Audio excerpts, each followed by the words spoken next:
Morning, brethren. Praise the Lord. Oh, praise the Lord. Praise God. Let me give God all the glory and the honor which is due to his name this morning. Praise God. Truly God is good. Amen. And our whole desire is to continue to praise him, continue to lift him up, and tell him how much we love him, how much we adore him. Praise God. It's a new day, a new quarter for our Sunday school. And we have a very interesting lesson this morning. Tells about God provides manna and quail for his manna and quail. Praise the Lord. But before we go, I'm going to ask you, please stand as we invite the presence of the Lord in our Sunday school this morning. Praise the Lord. Praise God. Our Father and our God who art in heaven. This morning, Lord, how we adore you, how we lift up your name, how we magnify you. We praise you for all the blessings, Lord. Thank you for your keeping care throughout the past week. God, a brand new day that you have spared us to see. We are grateful to you. And Lord, here we are back in the church house. We are so thankful, Lord, for your manifold blessings towards us. Your keeping care and your tender mercies. Lord, your divine provision and all the things that you so marvelously done for us. We thank you. And we thank you this morning that we have gathered here in our Sunday school again. We are asking, Lord, that you would cleanse us from all unrighteousness. Amen. We ask you, oh God, that you would wash us thoroughly this morning. And God, help us that as we go through your words, we are inviting the Holy Spirit to be in our midst. We are asking him to lead us in paths of righteousness. We are asking him to lead us in paths of truth. We are asking him to lead us, God Almighty, in a marked way, that when we go through this lesson today, we will be blessed. Our hearts will be sanctified, and we would be edified. We would be strengthened, Lord, to go another day for you. We thank you, oh God, for all those that are joining with us this morning, whether they're at home or wherever they are. We are asking a benediction of your blessing upon each of them. Father, we ask that you will continue to bless us and lead us on, we pray. In Jesus' name, amen. Praise the Lord. Praise God. Yes, so I trust that some might have books and some don't. But our lesson today is taken from Exodus chapter 16, reading from verse 2 to verse 15. Praise the Lord. That's Exodus 16, 2 through 15.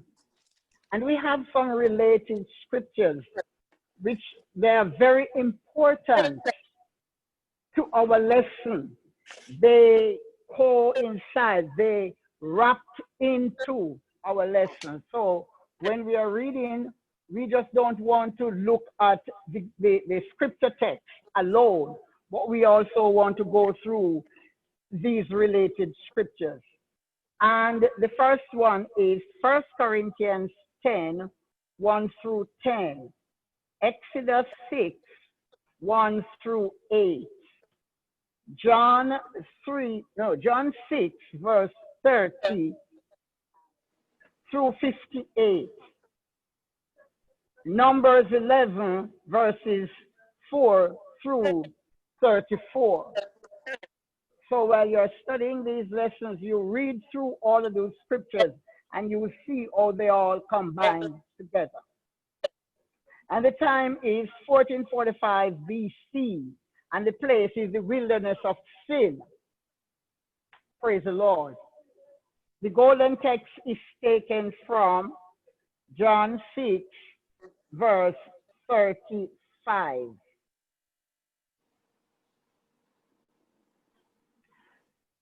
And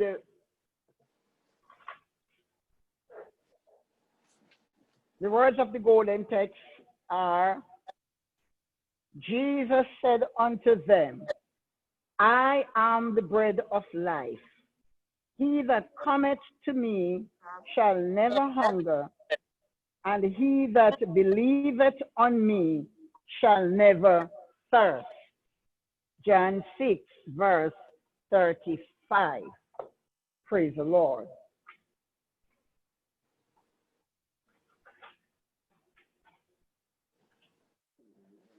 Brother Paul, are you available? No?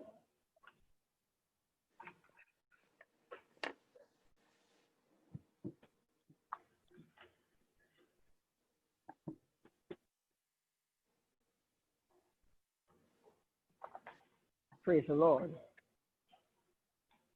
I don't know who we have on the line. Can read through our lesson for us this morning. What? Exodus? Exodus 16, 2 through 15. May I read? Yes. Sure, mother. Exodus 16, reading from verse 1 to 16, did you say? No, verse 2. Verse what? 2? Yes. 2 to 16? To 15. Okay. I begin thus. And the whole congregation of the children of Israel murmured against Moses and Aaron in the wilderness. And the children of Israel said unto them, would to God we had died by the hand of the Lord in the land of Egypt, when we sat by the flesh pots, and when we did eat bread to the full. For ye have brought us forth into this wilderness to kill this whole assembly with hunger. Then said the Lord unto Moses, behold, I will rain bread from heaven for you, and the people shall go out and gather it a certain rate every day, that I may prove them whether they will walk in my law or no. And it shall come to pass that on the 6th day they shall prepare that which they bring in, and it shall be twice as much as they gather daily. And Moses and Aaron said unto all the children of Israel, at evening, then ye shall know that the Lord had brought you out from the land of Egypt. And in the morning, then ye shall see the glory of the Lord, for that he heareth your murmurings against the Lord. And what are we, that we murmur against a God? And Moses said, this shall be when the Lord shall give you in the morning, evening flesh to eat, and in the morning bread to the full. For that the Lord heareth your murmurings, which you murmur against him. And what are we? What are we? And what are we? Your murmurings are not against us, but against the Lord. And Moses spake unto Aaron, say unto all the congregation of the children of Israel, come near before the Lord, for he hath heard your murmurings. And it came to pass, as Aaron spake unto the whole congregation of the children of Israel, that they looked towards the wilderness, and behold, the glory of the Lord appeared in the cloud. 11. And the Lord spake unto Moses, saying, I have heard the murmurings of the children of Israel. Speak unto them, saying, Verse At 9. evening ye shall eat flesh, and in the morning ye shall be filled with bread, and ye shall know that I am the Lord your God. And it came to pass that at evening the quails came up and covered the camp, and in the morning the dew lay round about the house. And when the dew that lay was gone up, behold, up on the face of the wilderness there lay a small round thing, as small as the hoarfrost on the ground.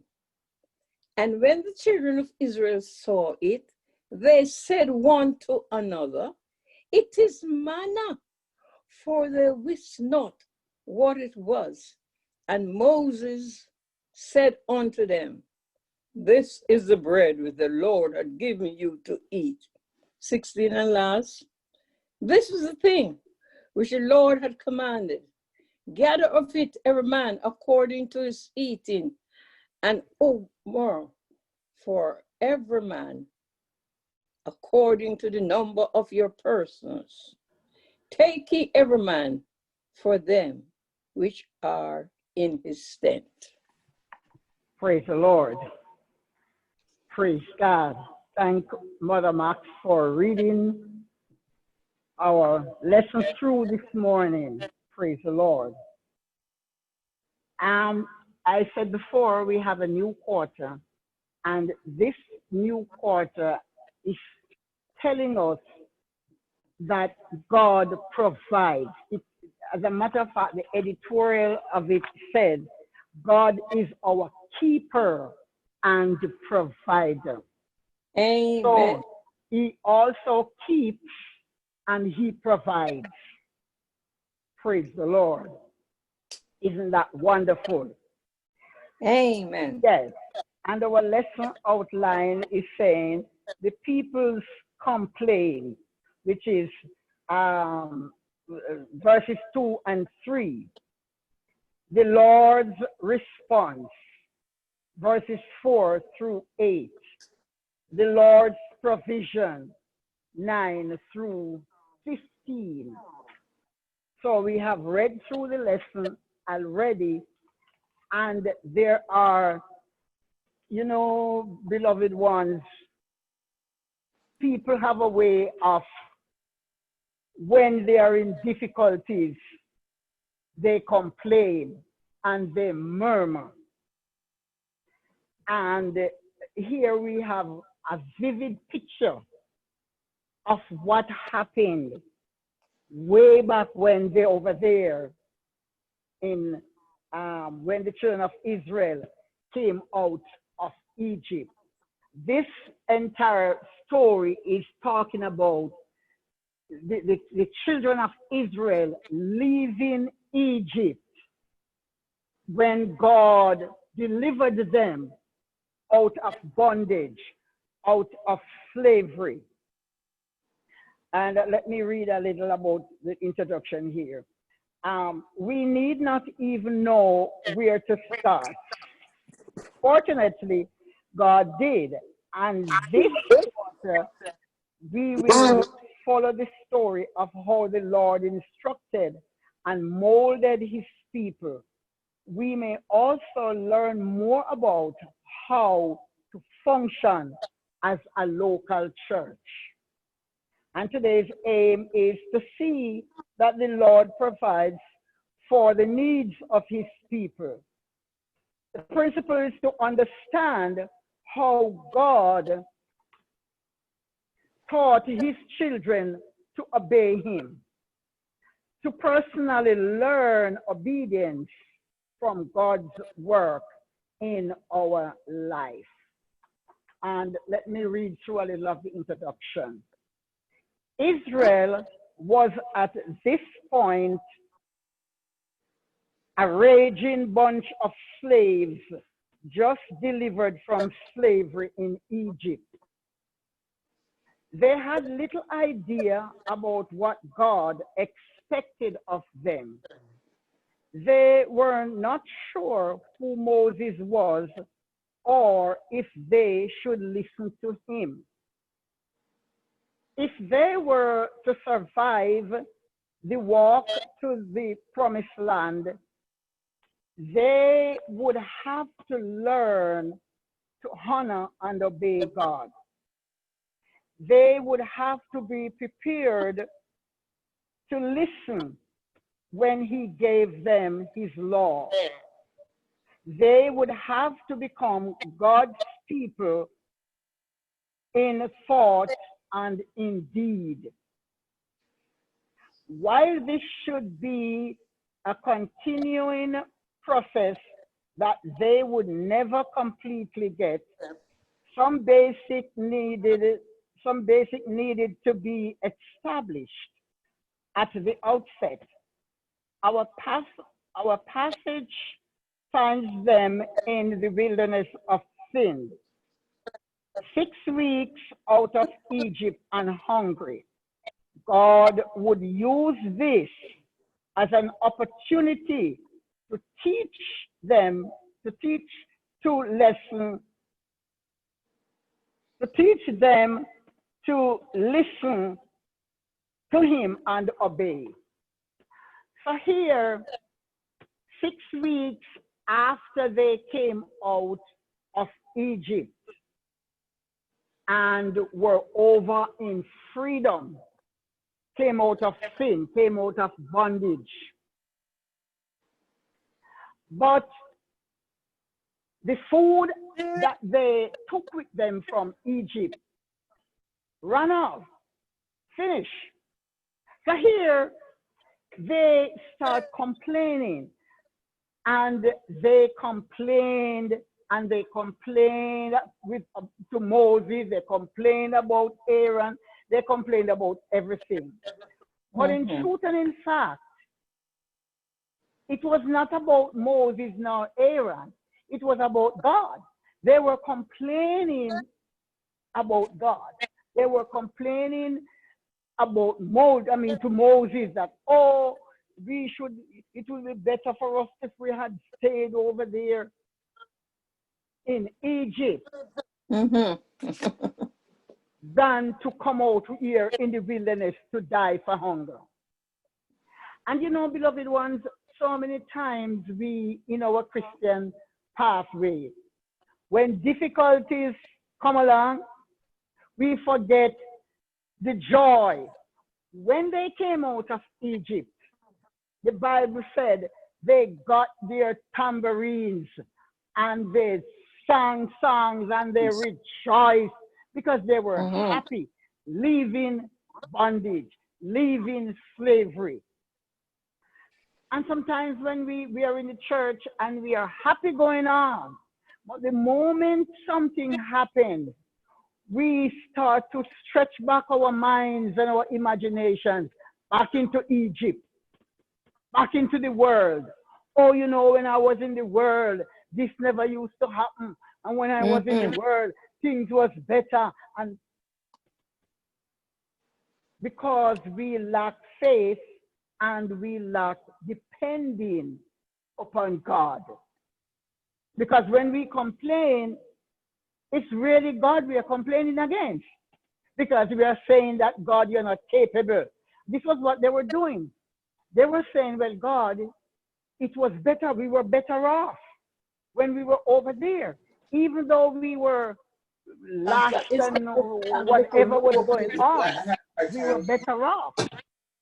And so you brought us out here to die for hunger. And they complained.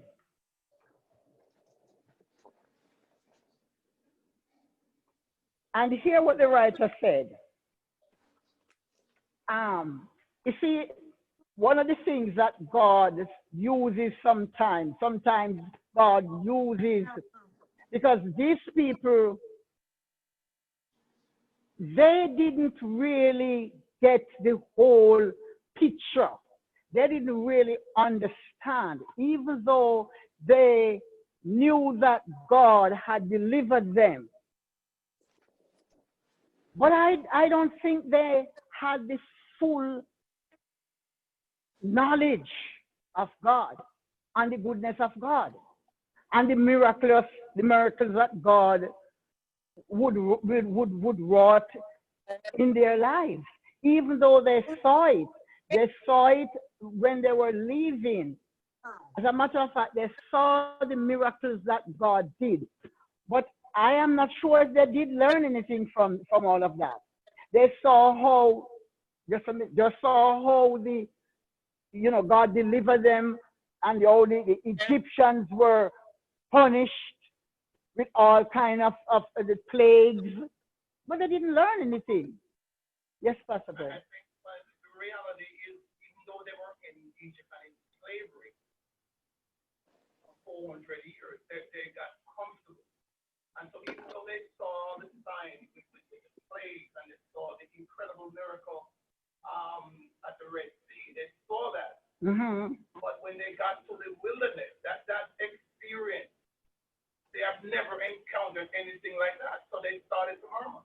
And so if we can mirror that and say, sometimes, we remember and we know what God has done for us. We can remember, we can relate to it, right? Yes. But sometimes there's some things that we're never experienced before. So we have a tendency, even though we know the goodness, we know the mercy of God and whatever, but we are not prepared. So I don't think we're prepared for that experience in wilderness. We are reading about the story and we understand the end result. Mm-hmm. But There was their perception yes. is we are better off to be in Egypt as opposed to go and stay in the wilderness to get to Canaan. We're not prepared mentally and physically to deal with that. Yes. I think that's true. They were not prepared.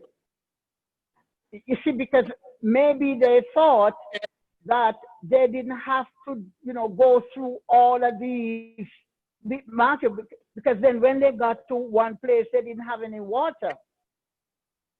And they complained to Moses. Moses went to God, and God gave them, strike the rock, and water came out, and they drank.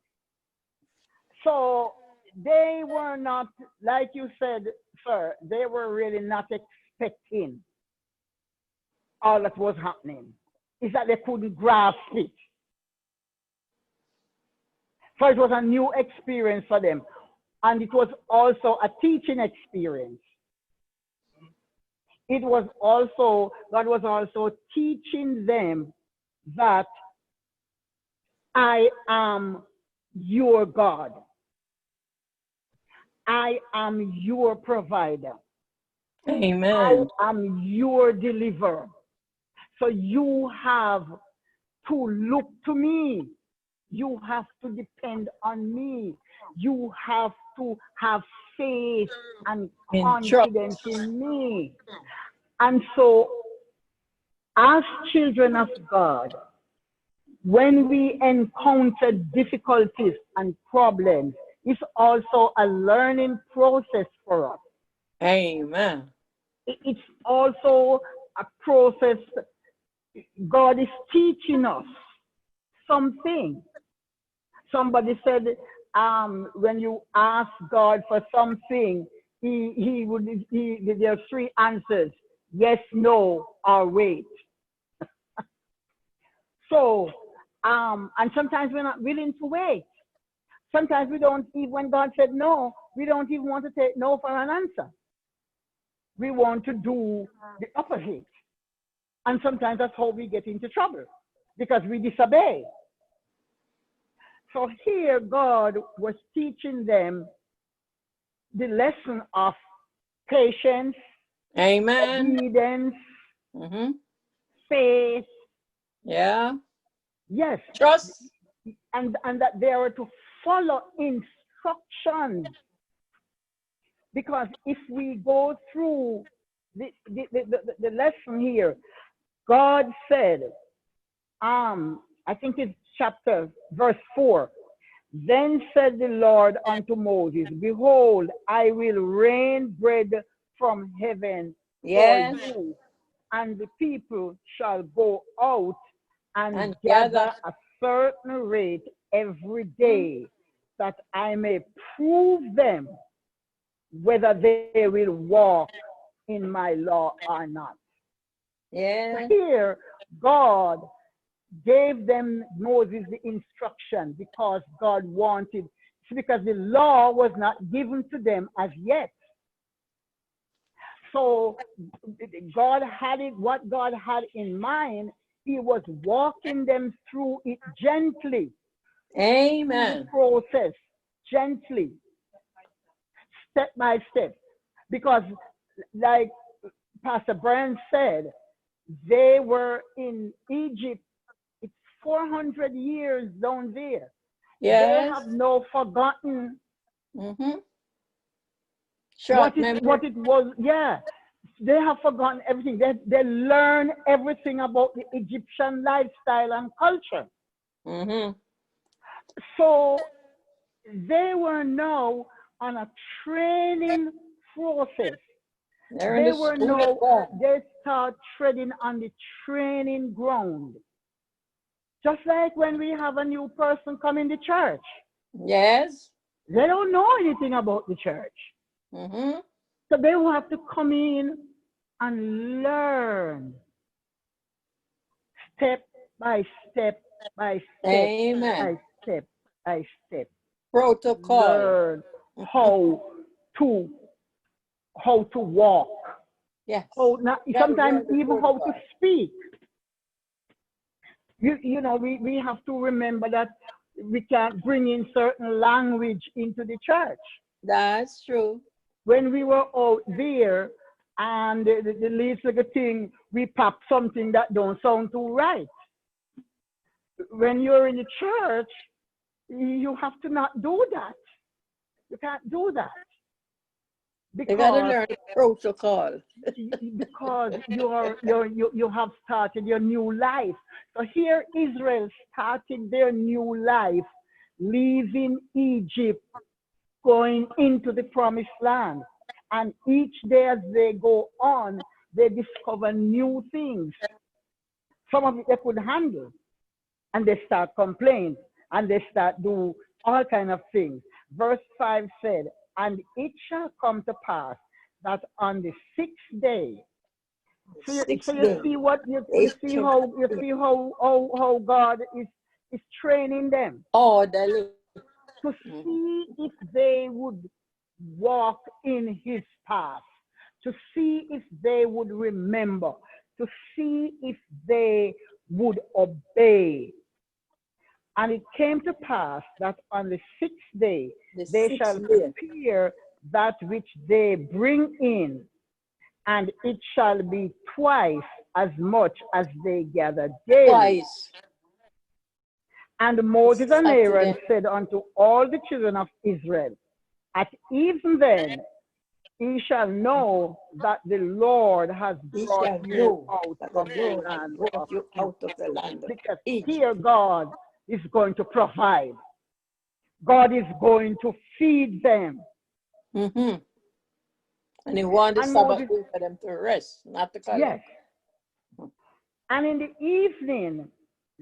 evening, then he shall see the glory of the Lord, for that he heareth your murmurings against the Mm. Lord.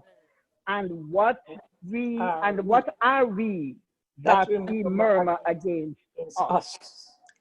So what Moses was saying, who are we? Who are myself and Aaron that you murmur against us? It's not about us. We were following orders. There's nothing we can do. We are in the same position like you. So what you have to do is trust God. What Mm. you have to do is depend upon God. Because Amen. God is Lesson your for God. us. Is your God. He has chosen you, and he is willing and able and capable to take care of you. Verse 8 said, and Moses said, This shall This be when be the Lord when shall the give Lord you give in the evening upon flesh to evening eat, flesh to and in eat, morning bread to the bread to the full, for that the Lord heareth heareth your your murmur, murmurings, which he which murmur evil against him. against him And what are we? are Your we, murmurings are not murmurings are against us, against but us, against but you. against the Lord.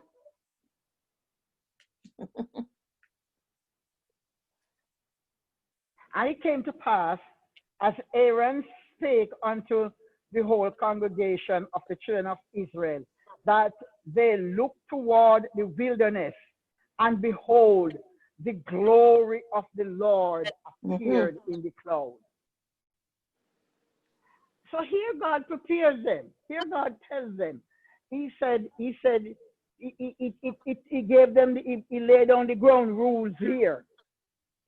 And while Moses and Aaron would, gather the congregation together, there the glory of God. The clouds that, the cloud follow them by day and the fire by night. And here God turned it into this beautiful Shekinah glory. Oh, thank you, Jesus. Yes, he turned it into this beautiful Shekinah glory. And when they saw it, then they realized, well, God was with us here. Any comments? Anything you see that you would like to share that I think the reality when we look at one of the reasons why they had to have gone through that wilderness experience. If you go back to Deuteronomy chapter 8, it says God wanted to see what was in their heart. So he allowed, because that journey should have been only 3 days. Only 3 days. Okay? When you look at that encounter or that experience, there's a reason why God allowed it. Because the Bible says in Deuteronomy chapter, he wanted to prove them to see what was in their heart. If they would obey his commandments, even though things don't look so right. But they, kept on murmuring. That's right. He wanted us to see what was in their heart. He wanted to prove. Yes.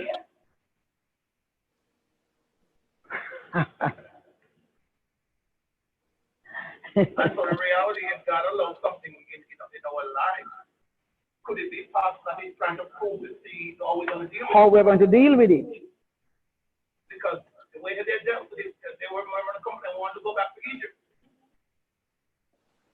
And there were people just like you and I. That's right. Yes. Thank you, Pastor Brian. Anybody else have anything to share? Time is against us. Moses is particularly careful to point out that the people's murmuring were not against him nor Aaron, but against God.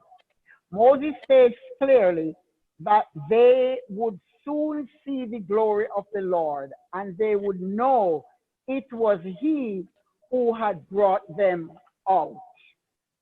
We must make sure we understand and believe that the Father sent his Son, the Lord Jesus Christ, to save us, that God is our creator, and that we owe him our total love and obedience. So, just like how God provides for Israel, here he sent Jesus, his only begotten Son, to come into the world to save us and to bring us into fellowship with God.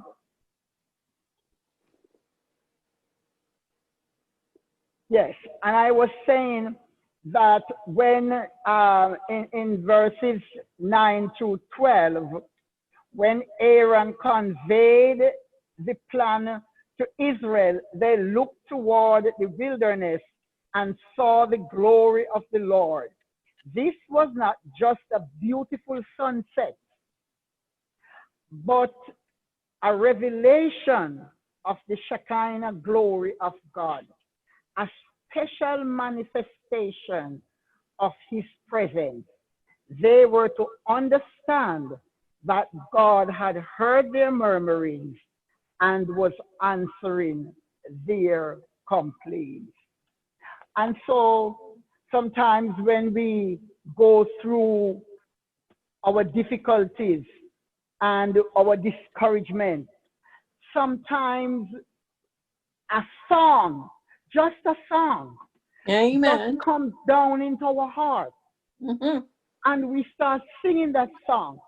And we end up bursting out in praises. Amen. The presence of God comes in and changes the whole situation, the whole atmosphere.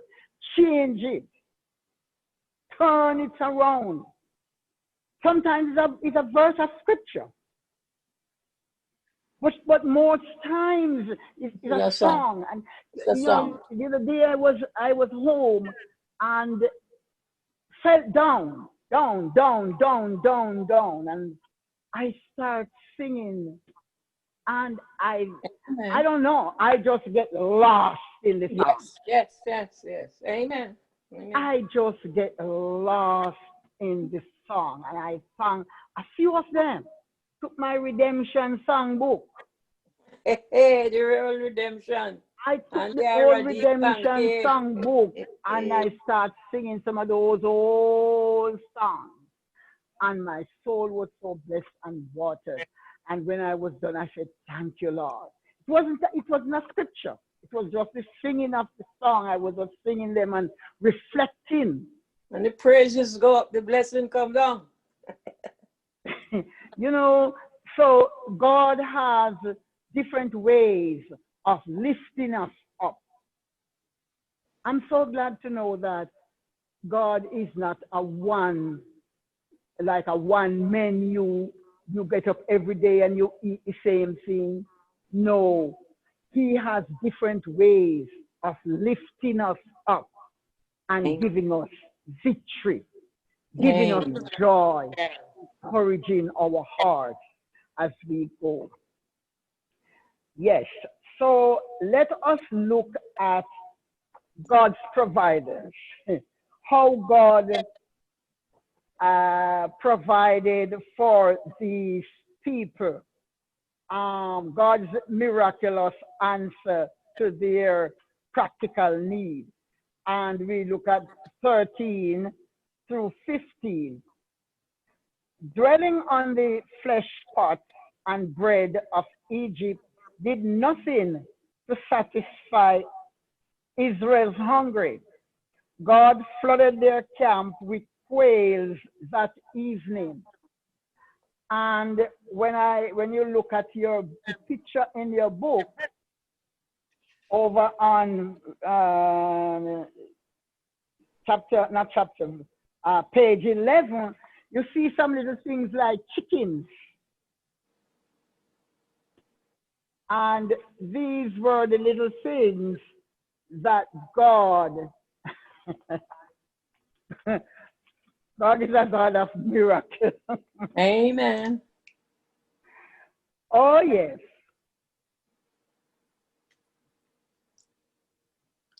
And so when we look at verse 13, and it came to pass that at evening the quails came up and covered the camp, and in the morning the dew lay round about the host.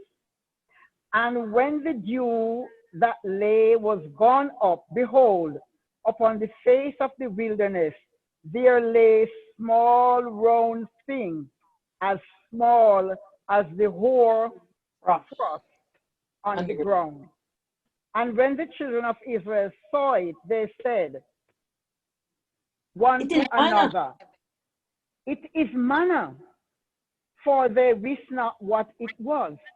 And Moses said unto them, This is the bread which the Lord hath given you to eat. So here the children of Israel ate manna in the wilderness. Manna. And the will complain again. The manna. And you know what? When they saw it, they said, "What is it?" And it is called, "What is it?"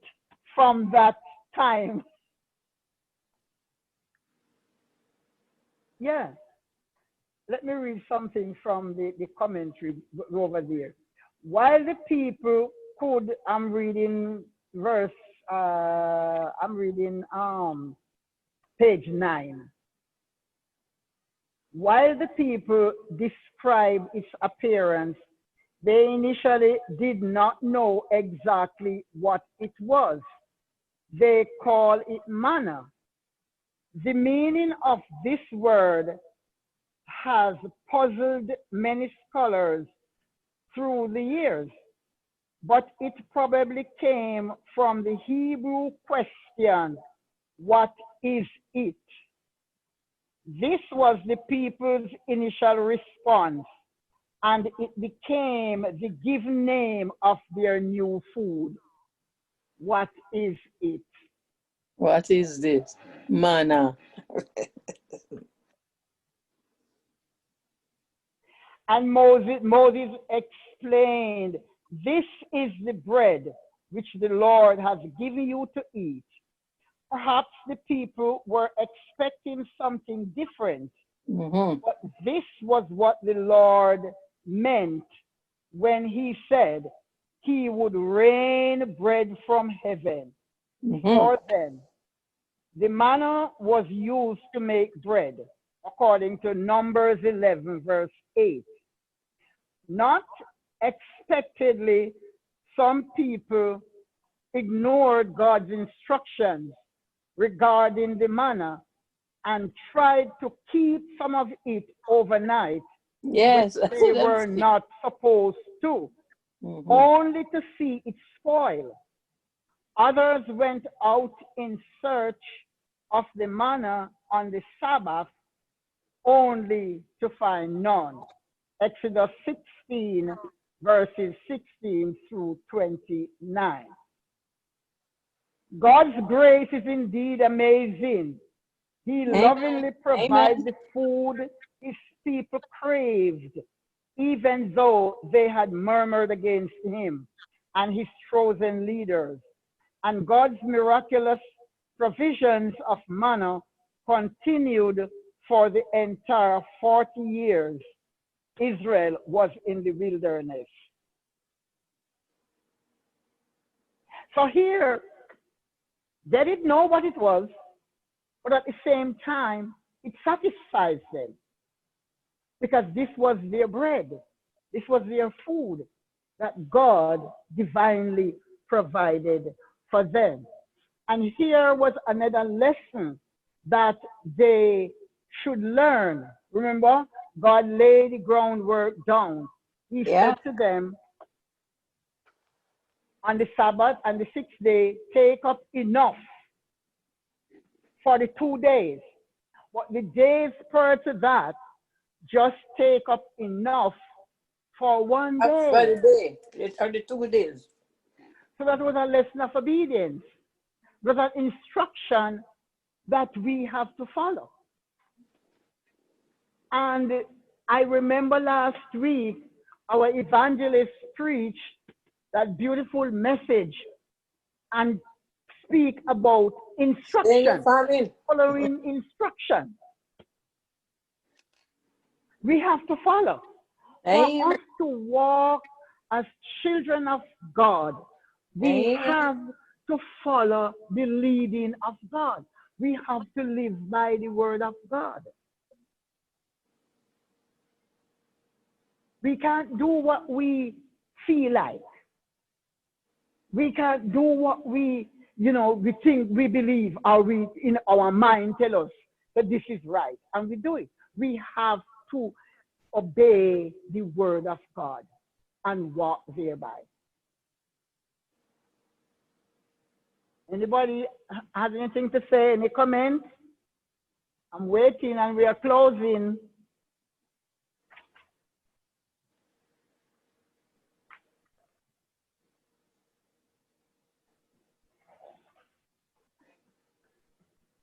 All right.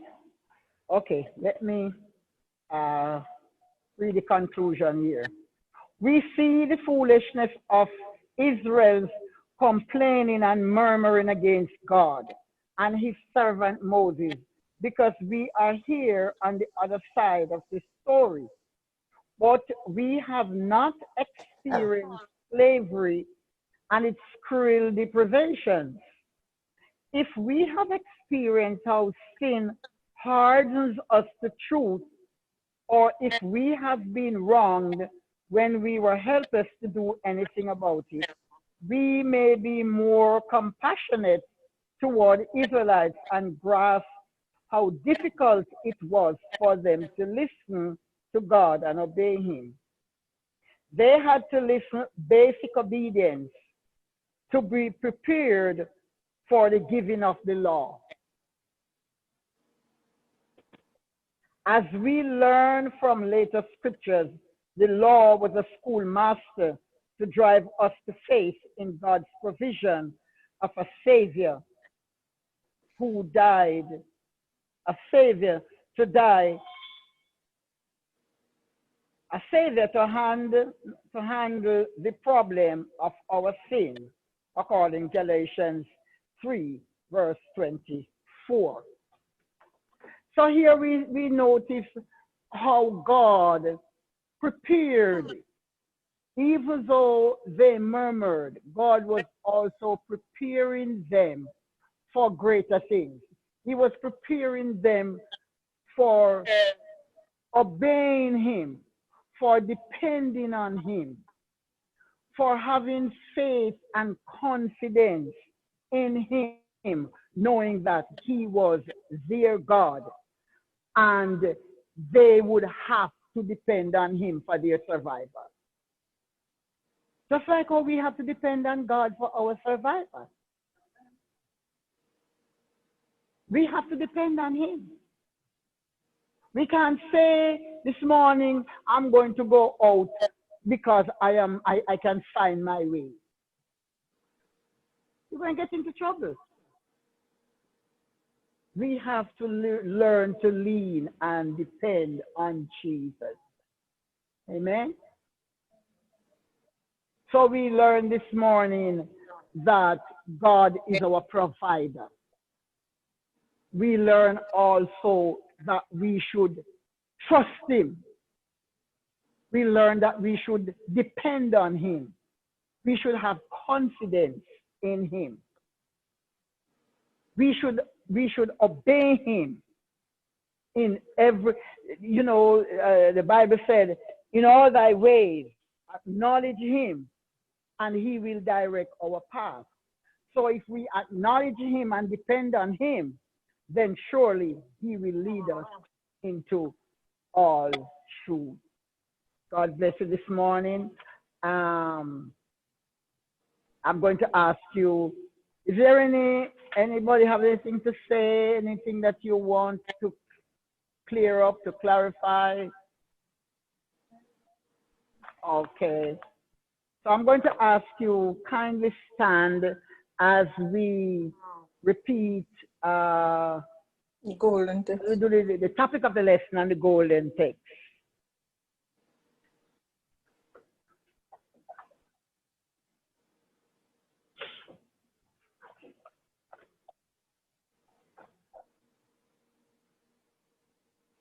Topic of verses.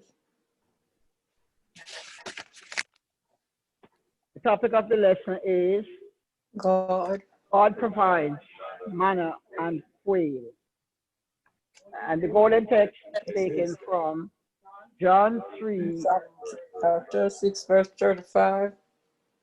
Jesus said unto them, I am the bread, shall never hunger, and he that believeth on me shall never thirst. That's again. Praise the Lord. So how does the bread that that God gave the children in the wilderness, how does that coincide with Jesus saying, I am the bread of life? How do you put them together, match them together, and get the sense of it, the spiritual sense out of it? In the physical, when it is my interpretation.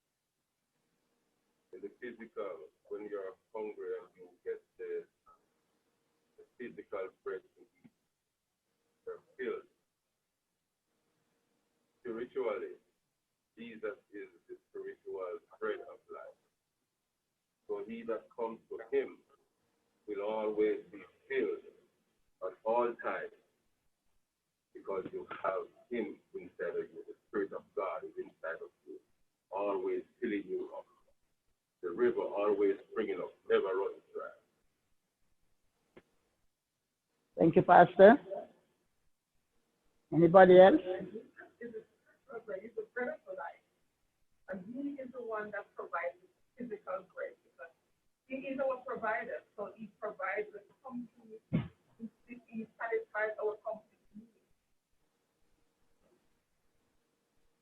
Yes. I think I agree completely with what Pastor said, but also what Evangelist said. Jesus is all sufficient. Yes. Him is not lacking. It's a complete embodiment of what we would need. Not want, need. Mm-hmm. Well, Yes. so when you look at how he would mirror the manner versus Jesus, we find everything in Jesus spiritually. Yes. And remember, too, he said he will supply all our needs.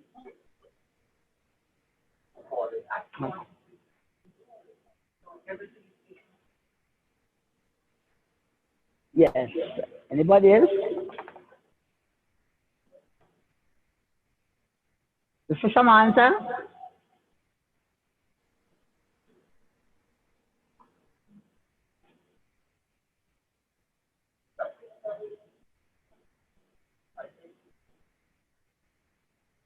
Yes.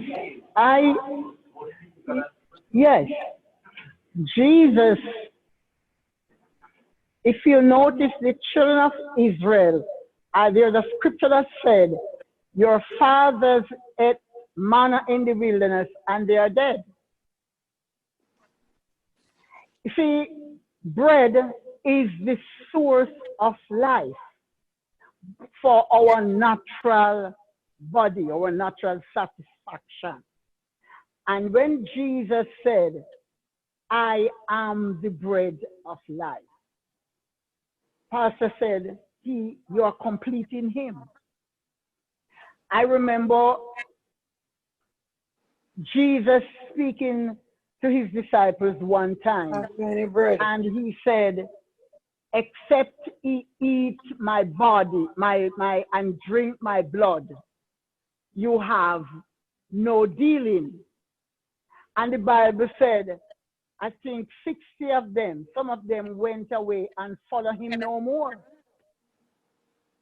They didn't follow him anymore. And the Bible said, he turned to the 12 and he said, will ye also go? And Peter said unto him, where shall I go? Where shall we go? Thou hast the word of eternal life. So when Jesus told them that they were going to eat his body and drink his blood, they thought it was a natural, it's what kind of crazy man this?